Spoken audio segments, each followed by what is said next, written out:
Pre-FCC, I had never stepped in a church, never been at dinner and had a prayer before dinner, had never had anybody really ask me to go to church or really influence that. And I grew up going to church. Like both my parents have theology degrees, but I had just moved to Canton, and we were looking for a church, and sort of FCC was maybe our perfect fit, because I loved, what Pastor Ryan was saying. I actually loved that he had tattoos, because Tabitha had tattoos. And so when I was looking for a church to maybe bring her to, I said FCC would be an amazing church to go to. I think to start, we really were looking for more friends, because all my friends, like I said, not church people.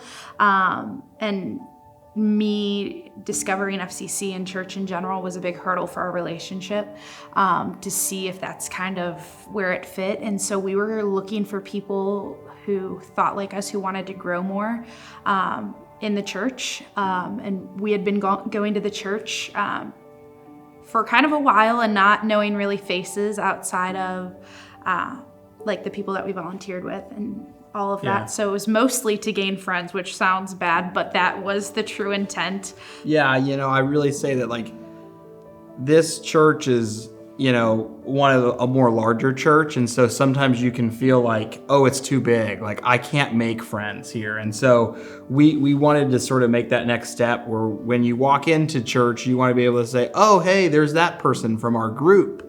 And so that sort of was what drew us to Rooted, was to try to make those friends and build a spiritual community, for sure.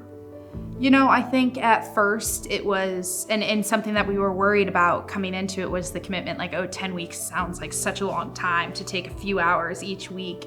And we were both like, how are we gonna find that kind of time? Like, we already have so much going on. And at first I felt like, oh, there was all of these other things that I also need to get done. But I feel like post 10 weeks, that 10 weeks flew by, and I feel like that is something, that kind of rhythm, the daily readings and the weekly meetings, and that's something that isn't irrational to think that you can add that to your life. We came into the experience not knowing anybody at church and just walking in, walking out, and now we take, we get here 15 minutes early, we leave 15 minutes late, because we're just talking to people.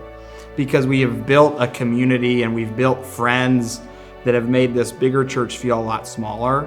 And that was really my aha moment, was probably around week 7 or 8, when I was like, oh shoot, like we really are leaving late, because we stayed so long.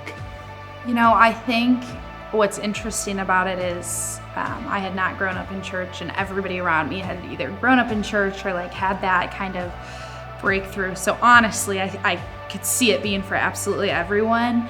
But I do think it would play a really special role in anyone who's scared of what the next steps could be, or even when they start learning about God, when they're older, when they're 25, and have no idea. People who are afraid to ask those questions, because this group just allows that vulnerability and to be able to talk about why, how things happen in your life and the connection. And it could be for everybody. It absolutely could be for everybody, no matter what stage, whether you just want to learn and see if it's for you, or if you don't know what's next.